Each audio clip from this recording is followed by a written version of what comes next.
Hello and welcome to our channel.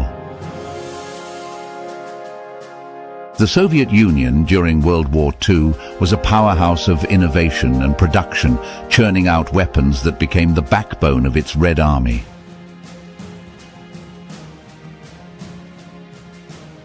These guns weren't just tools of war, they were lifelines in the brutal fight against Nazi Germany.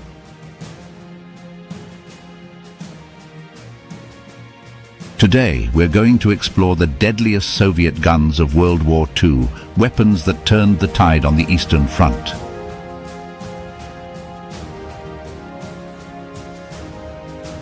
But before we get started, did you know that one of these guns became so legendary that it's still used in conflicts today?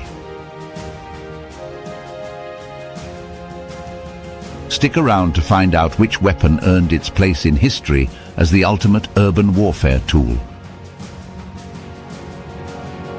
We begin with the Mosin Nagant M1895 30ths, a rifle that might have been designed in the 19th century, but by the time World War II broke out, it was still one of the most reliable and deadly weapons in the Soviet arsenal.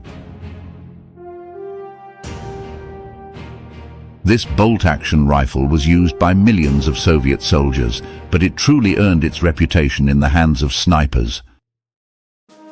With its impressive accuracy, it became the preferred weapon for Soviet marksmen like Vasily Zaitsev, who famously claimed over 200 kills during the Battle of Stalingrad.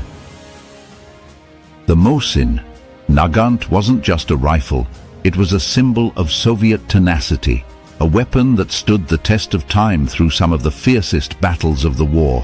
Next, we have the PPSH-41, perhaps the most iconic Soviet gun of the war. Nicknamed the Papasha by Soviet soldiers, this submachine gun became synonymous with Soviet infantry during the grueling urban battles that defined the Eastern Front. With its distinctive 71-round drum magazine, the PPSH-41 could unleash a storm of bullets up to 900 rounds per minute. This made it ideal for the close-quarters combat that was so common in cities like Stalingrad and Berlin. The PPSH-41 was loved by Soviet troops for its reliability and firepower. It became a symbol of Soviet resilience and ingenuity, and its design influenced submachine guns for decades to come. Another deadly weapon in the Soviet arsenal was the SVT-40 semi-automatic rifle. While not as famous as the Mosin Nagant, the SVT-40 was ahead of its time, offering semi-automatic firepower in a world still dominated by bolt-action rifles.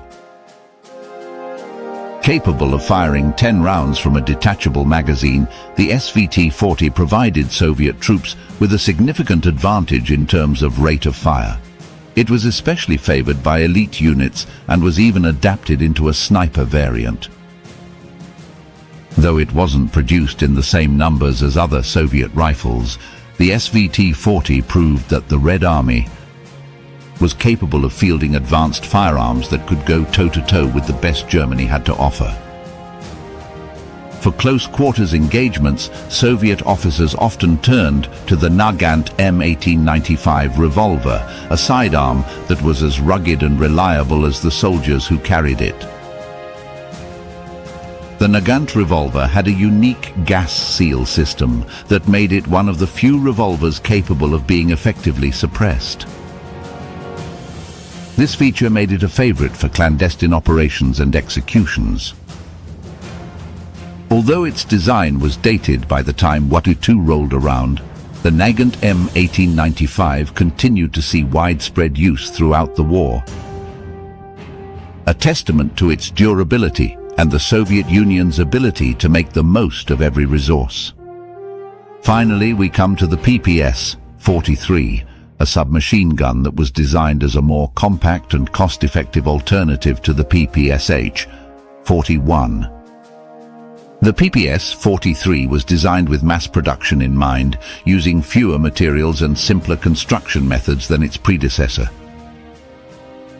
Despite this, it was highly effective in the hands of Soviet soldiers, especially in the brutal conditions of the Eastern Front. Light, reliable and deadly, the PPS-43 proved that sometimes simplicity is the ultimate sophistication. It continued to serve in various conflicts long after WWII ended, a lasting legacy of Soviet wartime innovation. These guns were more than just tools, they were the instruments of victory for the Soviet Union in World War II.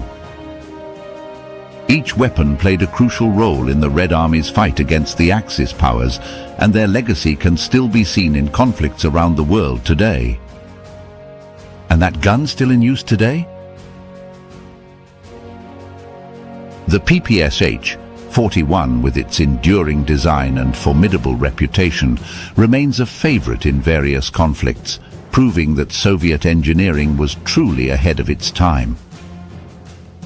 Which of these Soviet guns do you think was the most important in the victory over Nazi Germany? And if you'd like to know which guns were the most deadliest used by German soldiers, watch our video WWII's Deadliest Nazi Weapons. Let us know in the comments, and don't forget to like, share and subscribe for more deep dives into the weapons of history. Thank you and take care.